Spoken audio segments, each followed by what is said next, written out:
How do you go about asking a question? Well, we could like kind of pick a general area. So usually like family, health, love, and career. Babies? Absolutely. That... For sure. So I'm just gonna give it 1 sec. And we'll see what happens. That. Okay. Gotcha. 3. That's interesting. I saw a 3, and you don't strike me as someone who would have 3 children. It just is like, when I look at you intuitively, I don't know. It's the weirdest thing because it feels like a non-traditional. It's like, I'm not seeing you birthing 3 children, but I'm seeing one at least. Yeah. So, biologically. Perfect. Yeah, You want to know what's so crazy? Can I tell you this? Tell me. The person I'm with right now, he has 2 girls that I basically love like they're my own, so that would make so much sense that you say 3. I definitely feel like there's so much you could give a child and have so much to provide. So again, I feel like that'd be great. And we feel the same way. She's like so maternal. So maternal. And then like the 2 to 3 year mark, I kind of like starting to think about it. That's what I've spoken about with my boyfriend multiple times, that we want to wait that amount of time. So for Tyler to say it, it kind of just gives the stamp of approval, like, okay, there is no rush. I'm on the right path. They are having me hold on to that watch, so we're gonna see what happens. Thank you. Fabulous. Okay. Perfect. Okay.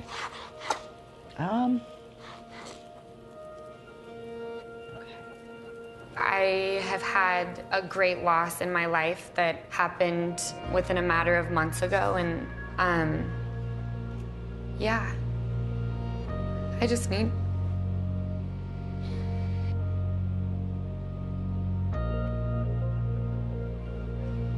It makes me angry that I don't have him anymore. I just need to feel a connection. So they're bringing me to a discussion about the very end of someone's life, and they're bringing me in the context of this man that I feel like I have to bring up, and really connected to watch. When he comes through, he, for some reason, is having me acknowledge, like, expecting to have more time. I'm not super young when I die, but I'm not super old when I die either. And so there's this kind of feeling of being a little bit kind of closer to the middle. Basically, like, I wasn't ready to go, shouldn't have gone when I went. I mean, the timing of this just keeps bringing up the timing and, like, not being convenient. Not that there's ever a convenient time. But when this comes through, he basically just kind of acknowledges he wasn't able to say everything he wanted to say to the people he wanted to say it to. Can you relate to anybody passing away closer to that time frame or went before his time? Okay. Obviously, like, I want to be able to get as much information as possible that's relevant to you in the here and the now. Right. So I want to focus on grandma. Your grandma is putting an extra emphasis in these past 2 years for some reason of, like, being around you a lot. And I don't know why this is coming in. Okay? I don't know. I can hear my glam team laughing.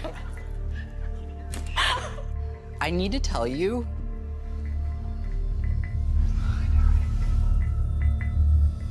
she's having me talk about change, transition, like transitions, changes, things, and then she's having me talk about, like, take a deep breath, you're getting things together, you're moving forward. I don't know what this is, but it's like, take a deep breath, you're gonna be okay. Like, we're moving forward now. Okay, that makes perfect sense.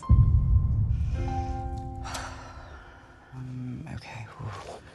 It just seems very emotional is the way that I would describe this. Yeah. I'm just trying to It's very emotional. Yeah.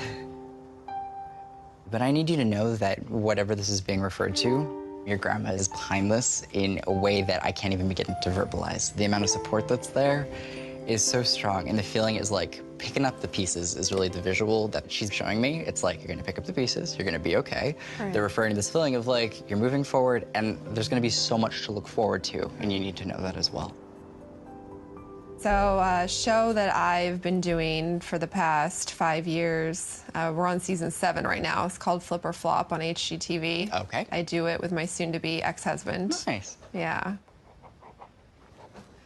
Oh, I see. Okay. I got you. Nice. I got you. I'm so sorry. The interesting thing that's kind of coming in is when I'm holding onto this object, they are actually having me put a very strong emphasis on the females on your mom's side of family. I have like an older woman, mother figure that I feel like I have to acknowledge. She's having me talk about her passing now. So we're True that. She's having me talk about separate from her, whatever she passed of, which I sincerely don't know yet. She's having me talk about her overall health. And she's having me talk about like other things, and like not things that would kill me, not things that would like take me out, but things that I'm like aware of in some capacity. And it's like I'm focused on those things, not what I pass of. Bizarre. My grandmother, it's on my mother's side. Gotcha. Her name is Sybil. Yes. And ultimately what they thought was going to be the reason she passed was not the reason she passed. Gotcha. I do remember them focusing on, I don't remember if it was her breast, it was like she had breast cancer, but then all of a sudden a brain aneurysm happened. Gotcha. And so they were focused on this. Right. But ultimately I believe it was the brain that got her. Makes sense. Because they weren't focused on that. Exactly. She's having me kind of talk about the family dynamics, and there's a very distinct T name that's coming through, and I cannot make a change. Like, as I've been holding on to this, they've been referencing to this person. Okay. Like, we need to talk about that individual. She's bringing up your mother's sister in the way this is coming in. She's putting accessibility around one daughter, lack of accessibility around another. Don't know what this means, but it just keeps coming through. My mother has a sister named Trudy. T. And that's how I'm like, okay, I don't want to fill in dots, but okay, let's go here. Yep. That makes sense. And when my grandmother was alive, she was closer to my mom and not to Trudy. Makes sense. The way that this comes through, she is prioritizing discussing that dynamic. And she's having me talk about her love life. And for some reason, she's just kind of referencing to like a man. And there's just some area of contention, and this just kind of keeps coming through. And by contention, I usually mean like something kind of negative. But it's a very unique situation where a man would kind of have an influence on your mother's sister in some capacity. And it just feels like it could have added or contributed to something that wasn't the best between the two of them. Yeah, my grandmother Sybil, and my aunt stopped talking when she got married to the man she was married to. And it caused tension there between them. But I just remember it being very much where there wasn't approval for the man that she married and then had her kids with. Right. That she's no longer with. Yes, and the way that this comes through is in hindsight, she sees how she dealt with that situation, and there is a feeling of wishing that she could have handled it a little bit more delicately. She didn't want that to affect their relationship. She just was really wanting to be helpful. Wow. And it's just like, I see this now, and I'm proud of you for taking these steps to get out of that. Okay, So- okay. So please know that. Yes, all right, I will pass that info on. I'm with that. My grandmother, she was somebody who I always felt celebrated everything that was good in our lives while still trying to protect us. And here we go today. She's coming back to try to tie up loose ends, still trying to give someone else closure, help someone else. It's pretty special. So there is a reference. I don't know quite else how to put this, but this doesn't necessarily seem, there was something weird about the timing in which you were conceived. There was definitely an issue with the timing, yeah. I know this is weird, but there's a reference to two father figures, not just one. But then I see the bio, like basically a paternity-related kind of a thing where I feel like I question, but I'm going between two people. So to put this bluntly, do you know who your biological father is? I know who they say he is, and I have met him. Okay. We have not taken a DNA to 100% prove it because my mom's passed on. She told me my father was one person all of my life. Right. And he was not. My dad, who I know to be my dad, was military. Yeah. He gone away. So, so apparently while he was gone away, he always thought the timing was off. My only question is why she didn't tell me about the situation. I had to really learn, and there were people hurt along the way with me trying to figure it out.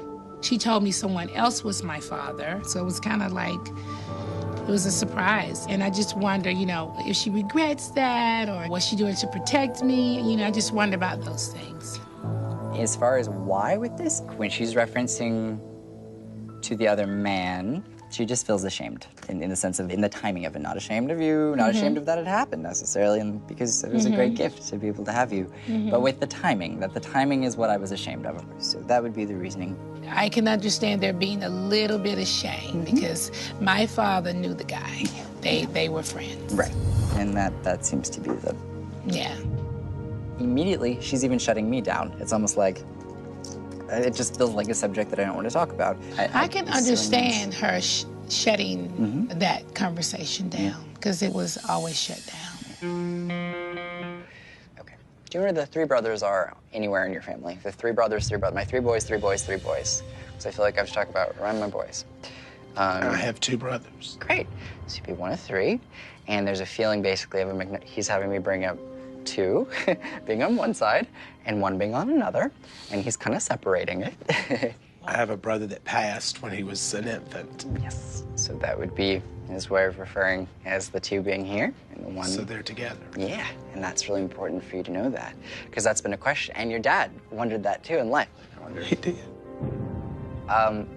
Would be with his, like, of the 3 boys, he'd be with the 1 that passed. But there's another, actually, interestingly, another baby he's with. There would have been a baby or a child that was not able to be born fully, but there's a situation of either like a miscarriage, a stillborn, or a child that passed. To your father, he's with 2, not just 1.